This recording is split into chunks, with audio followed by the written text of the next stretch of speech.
जो खुद का सम्मान करें कभी न वो अभिमान करें। जो खुद का सम्मान करें कभी न वो अभिमान करें।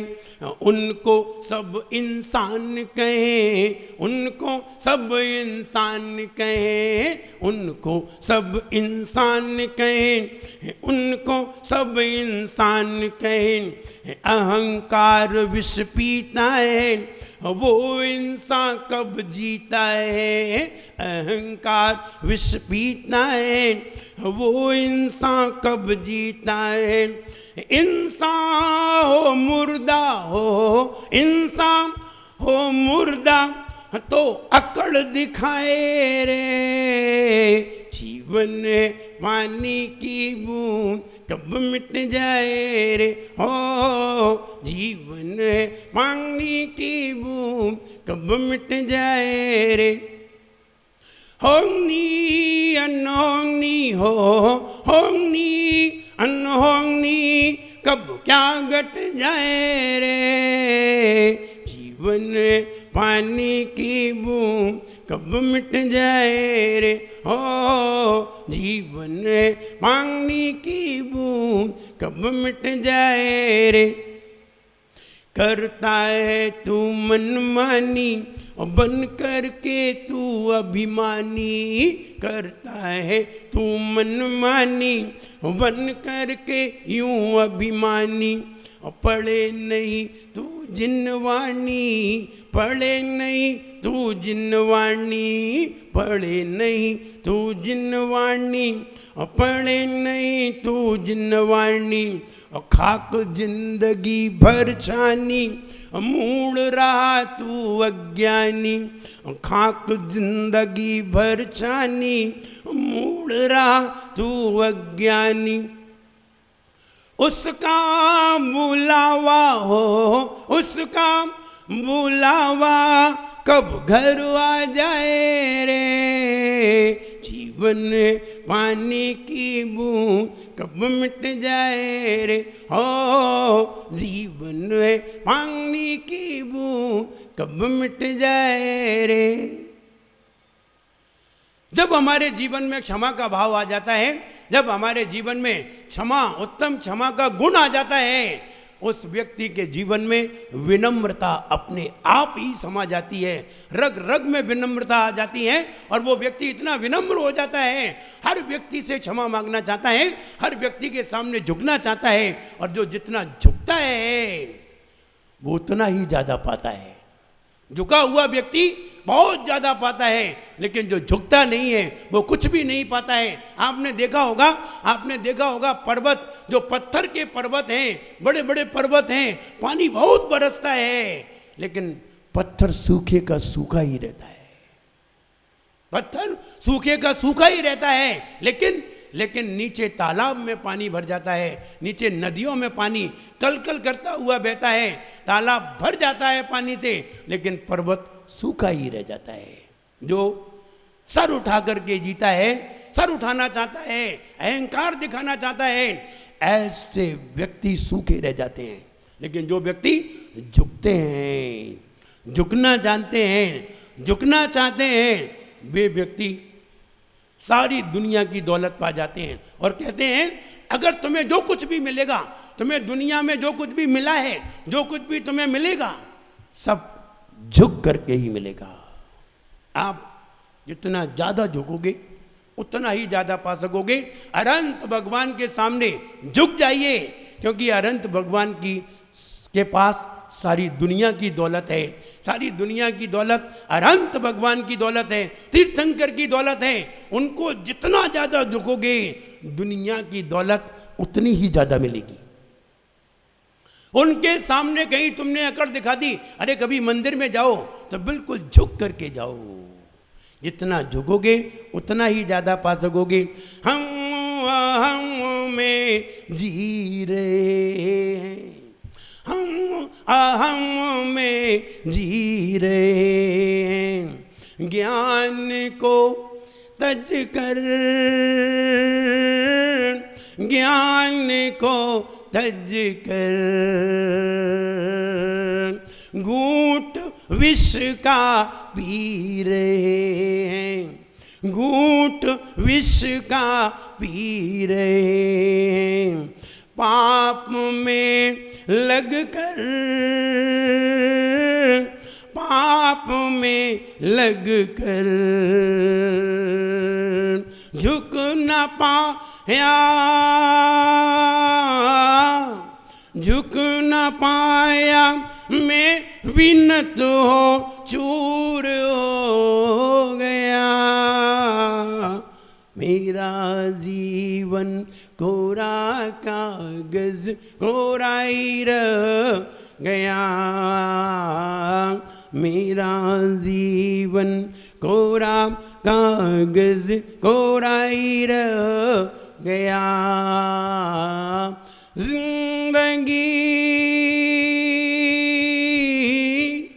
जिंदगी को लख न पाया और मर गया, मेरा जीवन कोरा कागज कोरा ही रह गया, मेरा जीवन कोरा कागज कोरा ही रह गया। अहंकार जिंदगी के लिए विष है, जहर है। अरे जहर तो अगर जिंदगी में खाया जाता है, व्यक्ति एक बार ही मर पाता है, एक बार अपनी जिंदगी खत्म कर जाता है, मर जाता है। लेकिन अगर अहंकार का विष जिसकी जिंदगी में आ जाता है, एक बार नहीं हजारों बार उसे मरण करना पड़ता है, और वो मरण करता करता न जाने कितनी नीच गति में जाकर के जन्म मरण करता है। क्यों? सिर्फ अहंकार के कारण। व्यक्ति में अहंकार तो देखिए, मैं ऐसा कर सकता हूं, मैं ऐसा कर सकता हूं, ये अहंकार नहीं है, ये तो स्वाभिमान है। मैं ऐसा कर सकता हूं, ये स्वाभिमान है। मैं ही ऐसा कर सकता हूं, ये अभिमान है।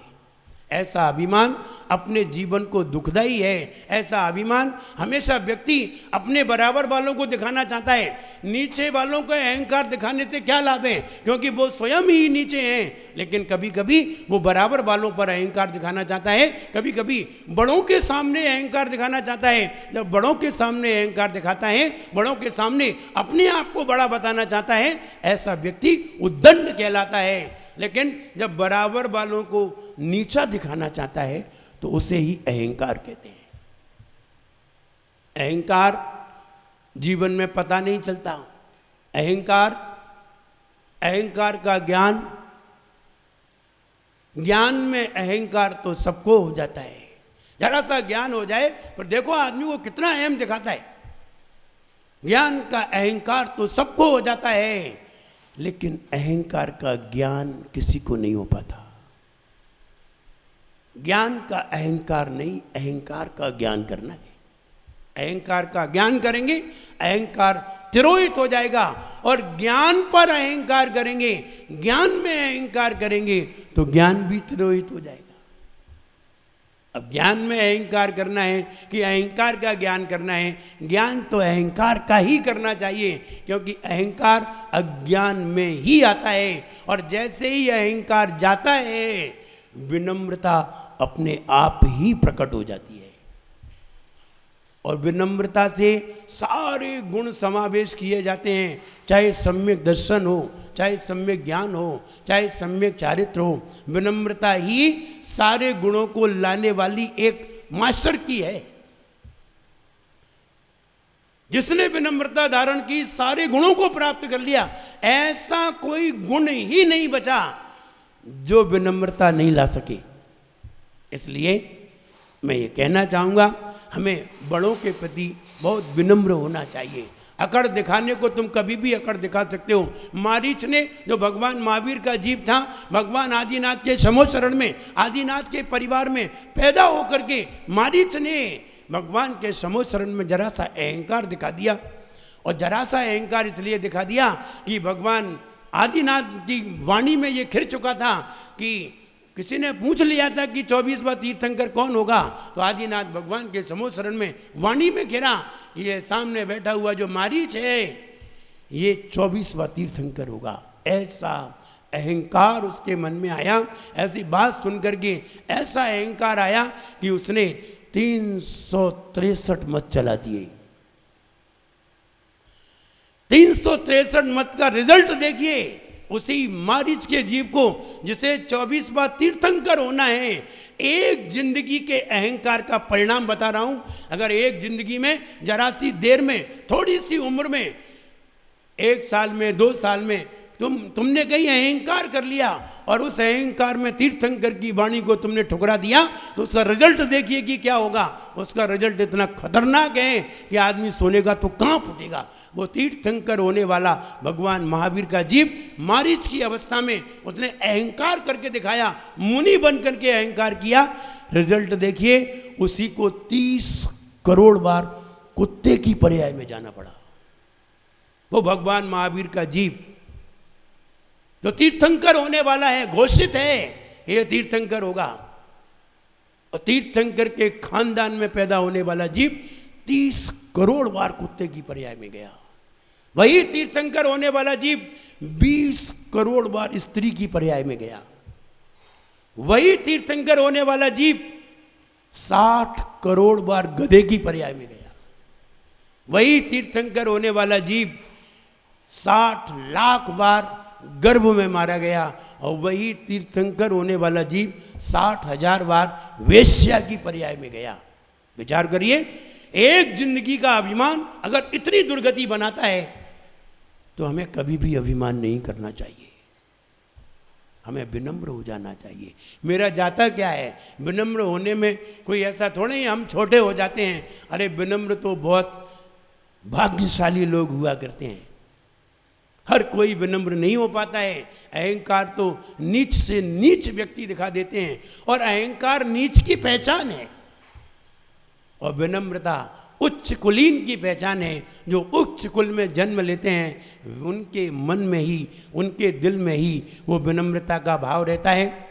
हम ये कह सकते हैं कि विनम्रता धारण करना चाहिए, बड़ों का सम्मान करना चाहिए। जो व्यक्ति माता पिता बड़े भाइयों का अपमान करता है, उस व्यक्ति के 100 जन्म दुनिया में दुख के बढ़ जाते हैं। जो व्यक्ति माता पिता का, बड़े भाइयों का अपमान करे, 100 जन्म दुख के बढ़ जाते हैं। जन्म नहीं बढ़ जाते, दुख के जन्म जैसे कि मारीच के बढ़ गए। और अगर कोई व्रती ब्रह्मचारी का अपमान करता है, उसके 10,000 जन्म दुख के बढ़ जाते हैं। और अगर कोई ऐलक छुल्लक आरिका का अपमान करता है, उसके 10 लाख जन्म दुख के बढ़ जाते हैं। और कोई मुनि का अपमान करता है, उसके 10 करोड़ जन्म दुनिया में दुख के बढ़ जाते हैं। यानी 10 करोड़ बार उसे ऐसा जन्म मिलेगा जिसमें जिंदगी में दुख ही दुख होगा, एक मुनि का अपमान करने पर। और अगर किसी आचार्य का अपमान करते हैं, 10 अरब जन्म दुख के बढ़ जाते हैं। और अगर किसी रिद्धिधारी मुनिराज का अपमान करते हैं, 10 खरब जन्म दुख के बढ़ जाते हैं। और किसी तीर्थंकर का अपमान कर देते हैं, अनंत जन्म दुखों के इसी दुनिया में बढ़ जाते हैं। इसलिए, और अब अपोजिट देख लीजिए, अगर किसी तीर्थंकर का सम्मान करते हैं, अनंत जन्म कम हो जाते हैं। किसी रिद्धिधारी मुनिराज की वंदना करते हैं, सम्मान करते हैं, गुणगान करते हैं, 10 अरब जन्म कम हो जाते हैं दुख के। और अगर किसी आचार्य का सम्मान करते हैं, 10 करोड़ जन्म कम हो जाते हैं। और अगर किसी मुनि का सम्मान करते हैं, वंदना करते हैं, पूजा करते हैं, सेवा करते हैं, 10 लाख जन्म उसके कम हो जाते हैं।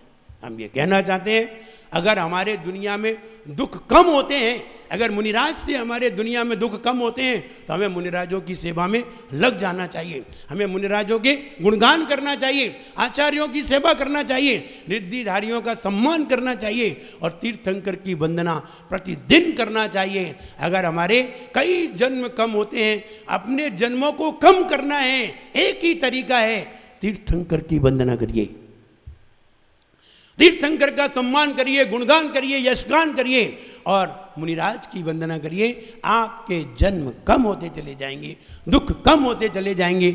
और मुनियों की निंदा करने से, आलोचना करने से हमारे जीवन में दुख बढ़ जाएंगे। क्यों हम अपने जीवन को नष्ट करना चाहते हैं? हम ये कहना चाहते हैं वे गौतम गणधर जो अहंकार में भरे आए थे और उन्हें मिथ्या ज्ञान था, मिथ्या चारित्र था, मिथ्या दर्शन था, लेकिन जैसे ही भगवान महावीर के समोशरण में पहुँचे और समोशरण में पहुँच करके मानस स्तंभ को देख करके भगवान महावीर के चरणों में जैसे ही विनम्र हुए, वैसे ही सम्यक दर्शन, सम्यक ज्ञान, सम्यक चारित्र, सम्यक तप, मनापर्य ज्ञान प्राप्त हो गया। और मनापर्य ज्ञान प्राप्त हो गया, गौतम वे ही इंद्रभूति गौतम प्रथम गणधर बन गए। विनम्रता से ही सब प्राप्त हुआ। जब तक अकड़ थी, मिथ्यात्व में पड़े हुए थे, एक जरा सी विनम्रता आई, ज्ञान प्राप्त हो गया, गौतम गणधर बन गए, रिद्धियां प्राप्त हो गई। हम यही कहना चाहते हैं, अहंकार की एक परत भी हमारी जिंदगी को नष्ट कर देती है। पारस मणि जब लोहे की डिब्बी में रखा गया और लोहे की डिब्बी में लाकर दिखाया गया कि इसमें पारस मणि है, तो लोगों ने कहा इसमें पारस मणि हो ही नहीं सकता है, क्योंकि पारस मणि होता तो लोहे की डिब्बी अभी तक तो सोने की हो गई होती। ये पारस मणि गलत है, झूठा है। लेकिन उन्होंने कहा नहीं, पारस मणि सही है। जब डिब्बी खोल करके देखी तो पारस मणि असली था, लेकिन डिब्बी लोहे की थी। और पारस मणि असली था। अंतर इतना था कि पारस मणि के नीचे एक कागज लगा हुआ था, एक छोटा सा कागज लगा हुआ था, कागज के ऊपर पारस मणि रखा था।